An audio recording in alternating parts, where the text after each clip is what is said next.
के last episode में देखा था कि किस तरह से यांग काई अब सिया के साथ उस जंगल में पहुंच चुका होता है उसी ट्रेजर की तलाश में, और इनका पीछा अपनी पूरी टीम के साथ वही लॉन्ग जायतियान कर रहा होता है। साथ ही यहाँ एक और भी बंदा यांग काई के पीछे पड़ चुका था जो कि फेंग यू टावर सेक्ट से होता है। यहाँ वो जो नुलांग होता है अपने 2 चमचों के साथ यांग काई का पीछा कर रहा होता है ताकि वो अपने भाई के बारे में यांग काई से पूछ सके, क्योंकि कुछ महीने पहले यांग काई के साथ ही उसके भाई होता और चिन को दिखा दिया था। तभी से ये दोनों बंदे ही गायब है और इसी का पता लगाने के लिए नुलांग जो होता है वो यांग काई का पीछा कर रहा होता है। लेकिन यहाँ पे वो जो मिस्टर लॉन्ग होता है उसे धर दबोचता है, फिर उसे अपनी ही टीम में शामिल कर लेता है क्योंकि इन दोनों का ही इरादा यांग काई को जान से मारने का था।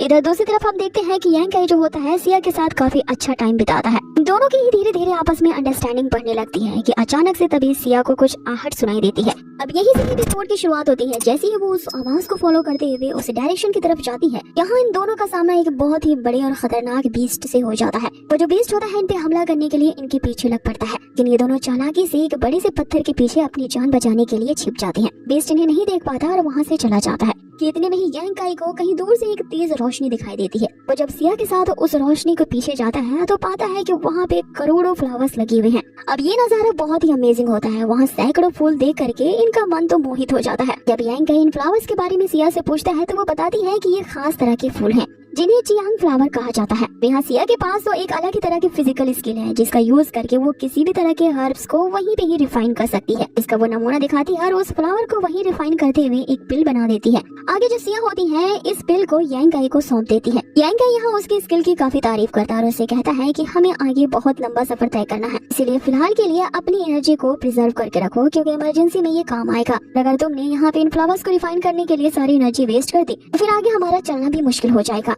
यहाँ सिया भी उसके एडवाइस को मानते हुए अब आगे बढ़ती है। आगे यहाँ सीन हमें दूसरे दिन का दिखाया जाता है। यहाँ पे वो मिस्टर लॉन्ग जो होता है वो अपनी टीम के साथ यांग काई का पीछा करते हुए जंगल के अब काफी अंदर तक आ चुका था। अपने साथ उसे फेंग यू सेक्ट के एक डिसाइपल नुलांग को भी साथ लाए थे जिसे उन्होंने ही मार करके जख्मी कर दिया था। इस बात से जो नुलांग होता है वो काफी ज्यादा तैश में होता है कि ये लोग एक तो हमारे साथ बुरा व्यवहार कर रहे हैं, जानबूझ करके इन्होंने हमें अपने साथ चलने को कहा है ताकि हमसे गधों की तरह काम करवा सके। ये मिस्टर लॉन्ग तो खुद शहंशाह की तरह बैठा रहता है और सारा बोझ हमसे ढुलवाता है।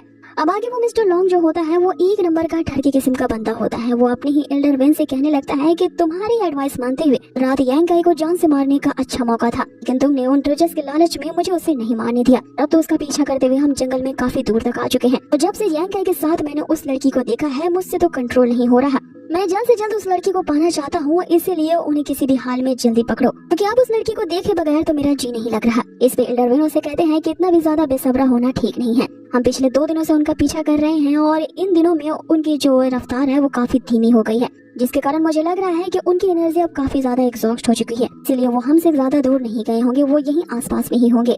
अब आगे वापस से रात हो जाती है। यांग काई बस यही सोच रहा होता है कि पिछले 2 दिनों से वो जो सिया है वो कुछ ज्यादा ही मिस्टीरियस बिहेव कर रही है। वो रास्ते में चलते चलते रुक जाती है। जब भी थोड़ा रुकने के बाद हम फिर से अपनी जब जर्नी शुरू करते हैं वो पहले के मुकाबले और भी ज्यादा वीक महसूस करती है, जिसका मतलब जरूर वो मुझसे कुछ ऐसी बात छिपा रही है जिसे मुझे जानना ही होगा, क्योंकि हर रात यहाँ जो सिया होती है वो आधी रात में ही कहीं चली जाती है। यांग काई जब उसे फॉलो करने के लिए उससे पीछे जाता है तो वो उसे अपने साथ चलने से मना कर देती है।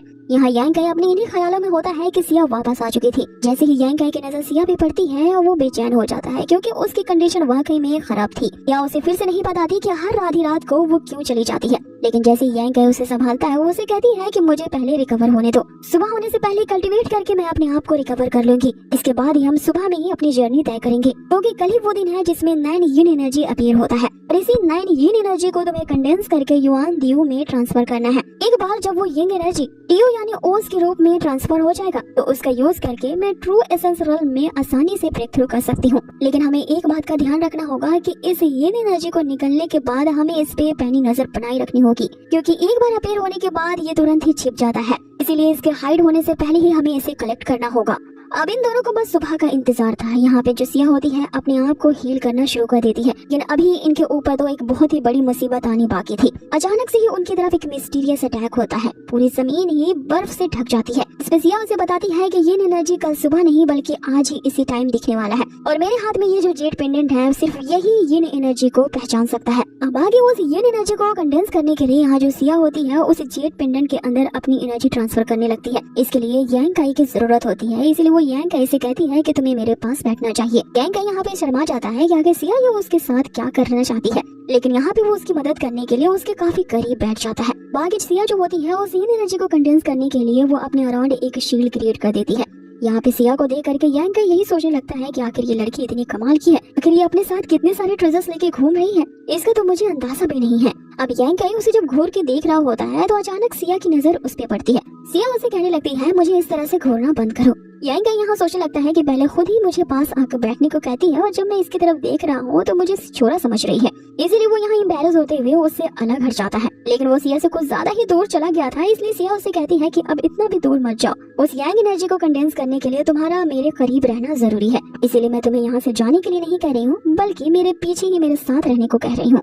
अब यहाँ जो सिया उसे जो कहती है यांग काई के सर के ऊपर से जाता है, इसीलिए वो उससे पूछ बैठता है कि आखिर मुझे तुम्हारे पास क्यों रहना होगा। तो सिया यहाँ पे सोचने लगती है कि आखिर इस बुद्धू को मैं कैसे समझाऊं। फिर उसे समझाने के लिए वो आसान शब्दों का चुनाव करती है कि तुम्हारी बॉडी के अंदर जो यांग एनर्जी जमा होती है वो काफी ज्यादा प्रीशियस है, उसे मैं वेस्ट नहीं कर सकती, इसलिए यहाँ पे फैली हुई जो ये 9 यिन एनर्जी है इसे कंडेंस करने के लिए तुम्हारी यांग एनर्जी की जरूरत होगी, तभी इसे जीता जा सकता है। क्योंकि अभी यहाँ पे यिन एनर्जी अब ज्यादा ही स्ट्रॉन्गर बनते जा रही है, इसलिए तुम्हें मेरे साथ रहना जरूरी है ताकि यिंग और यांग दोनों बैलेंस हो जाएं। ये सुनते ही जो बेचारा यांग काई होता है उसे ये बात माननी ही पड़ती है और वो तुरंत उसके बगल में जाके बैठ जाता है। अब इधर सीन शिफ्ट होता है और हम देखते हैं कि वो जो लुलोंग होता है उसने यांग काई का पता जान लिया था। उसने ये खबर जाके मिस्टर लोंग को दे दी होती है कि यांग काई और वो जो लड़की है उस ट्रेजर को पाने के लिए अपने डेस्टिनेशन तक पहुंच चुके हैं। आगे नुलोंग उनसे कहता है कि वे दोनों एक ही जगह पे काफी टाइम से रुके हुए हैं, तो हमें उन पे हमला किस टाइम करना चाहिए। जिसपे मिस्टर लोंग कहता है कि अब देरी किस बात की, जल्द से जल्द उस लड़की को मेरे पास खींच कर लाओ, क्योंकि अब मुझसे तो बिल्कुल भी सब्र नहीं हो रहा। ये सब सुनते ही वो जो एल्डर वेन होता है वो समझ जाता है कि ये जो बंदा एक नंबर का ठरकी और छिछोरा है, ये तो एकदम वुमेनाइजर है जिसका दिमाग सिर्फ औरतों के पीछे ही दौड़ता रहता है।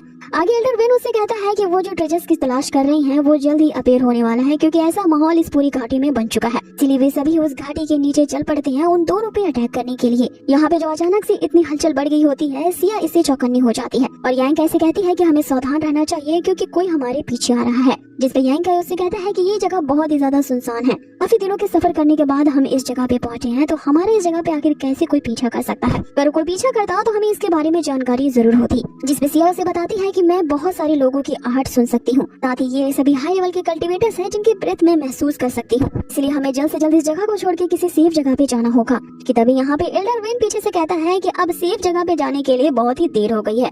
इतना कहते ही वो उन पे अचानक से हमला कर देता है। सिया यहाँ यांग काई को बचाने के लिए उसे पीछे धक्का दे देती है और खुद एल्डर वेन के इस अटैक को डॉज कर लेती है। देखते ही देखते ये दोनों ग्रुप्स आपस में जो होते हैं मार्शल फाइट शुरू कर देते हैं। यांग काई भी यहाँ इस फाइट में शामिल होना चाहता था, जिसपे सिया उसे रोकते हुए कहती है कि ये जो एल्डर तुम अपने सामने देख रहे हो ये एक ट्रू एसेंस रेल्म का कल्टीवेटर है, तुम इसका मुकाबला नहीं कर सकते, इसीलिए यहाँ पे जोश से नहीं बल्कि होश से काम लेना होगा। कि तभी वहाँ पे वो मिस्टर लॉन्ग अपनी पूरी टीम के साथ इन्हें पीछे से घेर लेता है। यांग काई के पूछने पर कि तुम कौन हो, तो वो बताता है कि वो लॉन्ग जायतियान है। अब जायतियान सर नेम सुनते ही वो समझ जाता है कि ये तो वही बंदा है जिसके बारे में मियार ने बताया था कि ये उसका होने वाला फियांसे है, जो कि उसके मुंह बोले ग्रैंडपा लॉन्ग का ग्रैंडसन है, जिससे वो बिल्कुल भी शादी नहीं करना चाहती, लेकिन उसके फादर ने इसे जबरदस्ती उसके पल्ले बांध रखा है। आगे वो कहता है कि वो ब्लडी बैटल गैंग के डिप्टी मैनेजर यानी कि ग्रैंडपा लॉन्ग का ग्रैंडसन है और बहुत ही जल्द वो मियार से शादी कर लेगा तो वो ब्लडी बैटल गैंग भी उसका होगा। अब इतने में वो जो नुलोंग होता है वो यांग काई से पूछने लगता है, ही गायब होने से पहले आखिरी बार तुमसे मिले, आखिर तुमने उन दोनों के साथ क्या किया जो अब तक भी नजर नहीं आ रहे, और मुझे लगता है कि तुमने ही उसे मार डाला है, इसलिए मैं अपने भाई का बदला लेने के लिए आया हूँ। यांग काई इनकी बातों को सुनकर सिया से कहता है कि ये दोनों यहाँ पे मेरे लिए आए हैं, इसीलिए इनका तुम्हारे से कोई लेना देना नहीं है, तुम यहाँ से चली जाओ। जिसमें मिस्टर लॉन्ग उससे कहता है कि आप इतनी जल्दी कैसे, मैं इतने लंबे दिनों का सफर तय करके यहाँ पे सिर्फ इस लड़की के वास्ते तो ही आया हूँ, और ये इतनी ज्यादा खूबसूरत और लवली है तो इसे हासिल किए बिना तो मैं यहाँ से जाऊंगा नहीं, इसलिए लड़की तुम यहाँ से भागने की कोशिश भी मत करना। आगे वो जो लॉन्ग होता है वो यहाँ सिया को ऊपर से नीचे तक घूरती हुई नजरों से देखने लगता है। आगे वो कहता है कि इस लड़की के साथ खेलने से जब मेरा मन भर जाएगा तो इसे भी मैं तेरे पास ही नर्क भेज दूंगा। यांग काई यहाँ सिया से कहता है कि ये हम दोनों के मुकाबले में ज्यादा लोग हैं, इसीलिए यहाँ से अभी कभी भागना ही बेटर प्लान है। वो दोनों वहाँ से भागने की सोच रहे होते हैं, लेकिन वो लॉन्ग इनका पीछा करने लगता है। जैसे ही वो यहाँ पे ये सिया को कैप्चर करने के लिए आगे बढ़ता है, यांग काई सिया को दूसरी तरफ कर देता है और उस लॉन्ग के पंचेस का जवाब वो अपने पंचेस से देता है, लेकिन ये सिया वहाँ से भाग पाती इससे पहले वो जो एल्डर वेन होता है उसका रास्ता रोक लेता है। आगे वो सिया पे लगातार अटैक्स करने लगता है। सिया उसके हर अटैक को डॉज कर लेती है। जैसे ही वो अपने मार्शल स्पिरिट से सिया पे एक भयानक अटैक करता है, वो उसे रोकने के लिए अपने अराउंड एक शील्ड क्रिएट कर देती है। अब ये जो प्रोटेक्टिव शील्ड होती है, सिया के पास एक और वो लेवल का सीक्रेट ट्रेजर होता है उसका यूज करके उसने ये प्रोटेक्टिंग शील्ड क्रिएट की थी, जिसके कारण वो उस एल्डर विन के अटैक से बच जाते हैं। अब इस पे एल्डर विन उससे कहने लगते हैं कि हालांकि तुम्हारे पास ये जो ट्रेजर है वो हेवन लेवल का एक एक्सीलेंट डिफेंस ट्रेजर है, जिसका यूज करके तुम मेरे अटैक से तो बच सकते हो, लेकिन ये जो लड़की है इसकी जो कल्टीवेशन पावर है वो काफी ज्यादा लो लेवल की है। ये इतनी ज्यादा पावरफुल नहीं है कि ये मेरा मुकाबला कर पाए। देखते हैं कि तुम हमारे इसी तरह के लगातार अटैक्स को कितना सह पाती हो। आगे वो मिस्टर लॉन्ग को यही सजेशन देता है कि इन दोनों पे लगातार अटैक्स किया जाए। इस अटैक्स का ये नहीं सह पाएगी और इस लड़की के पास बहुत सारे सीक्रेट ट्रेजर्स हैं जो कि हमारे होंगे। अब आगे एल्डर विन जो होता है वो अपने सारे आदमियों को इशारा करता है और एक साथ ही यहाँ पे सिया और यांग काई पे अटैक करने का ऑर्डर देता है। अब सिया के पास जो ट्रेजर है उसे पाने के लिए वे सभी ही एक साथ ही सिया के उस शील्ड पे अटैक करने लगते हैं। यांग काई यही सोच रहा होता है कि यहाँ से बच निकलने के लिए सबसे पहले इस लॉन्ग को ही खत्म करना पड़ेगा, तभी उनके बचने का कोई रास्ता है। आगे यहाँ यांग काई को इस तरह से घबराता देख सिया उससे पूछती है, क्या तुम्हें डर लग रहा है कि तुम यहाँ पे मारे जाओगे? जिसमें यांग काई उसे कहता है कि डरे मेरा दुश्मन, आखिर मुझे किस बात का डर। यांग काई उसे कहता है कि तुम्हारे पास भागने का यहाँ पे अच्छा मौका था, तो तुम यहाँ से क्यों नहीं भागी? जिसपे सिया उसे कहती है कि मैं तुम्हें यहाँ पे अकेले इस सिचुएशन में छोड़ के कैसे जा सकती थी, इसीलिए मैं तुम्हें बचाने के लिए वापस आई। और वैसे भी ये लोग जिस 9 यिन लैंड पे यहाँ पे ये बैटल लड़ रहे हैं, इन्हें अब तक पता नहीं कि ये जो 9 यिन एनर्जी है वो कितनी ज्यादा पावरफुल है। एक बार ये एनर्जी मेरे हाथ लग जाए फिर मैं इन सबको एक चुटकी में ही हरा दूंगी। अब इधर एल्डर विन जो होता है इसने अपनी पूरी एनर्जी लगा दी होती है, इसके कारण इसकी एनर्जी अब खत्म होने जा रही थी। अब उस एनर्जी को वापस से रिजनरेट करने के लिए वो ब्रेक लेते हैं। ये देखते ही यहाँ पे सिया कहती है कि अब टाइम आ चुका है। अब सिया ने तुरंत ही एक पावरफुल एरे को जनरेट कर दिया होता है, जिसके कारण वो पूरी वैली ही उस मैजिकल एरे से कवर हो जाती है। ये देखिए एल्डर विन जो होता है वो तुरंत ही अपने आदमियों को ऑर्डर देता है कि ये पावरफुल एरे कंप्लीट होने से पहले इस लड़की पे अटैक करो, वरना अगर ये फॉर्मेशन यहाँ पे बन गया तो फिर हमारे यहाँ निकलने का कोई रास्ता नहीं होगा। आगे भी सभी सिया को हराने के लिए उसके शील्ड पे एक साथ ही अटैक करने लगते हैं, लेकिन तभी सिया ने एक पावरफुल मंत्र को कास्ट कर दिया होता है। अब इसके बाद आगे क्या होता है ये हम जानेंगे इसके नेक्स्ट एपिसोड में। तो गाइस आपको ये वीडियो पसंद आई हो तो प्लीज इसे लाइक कर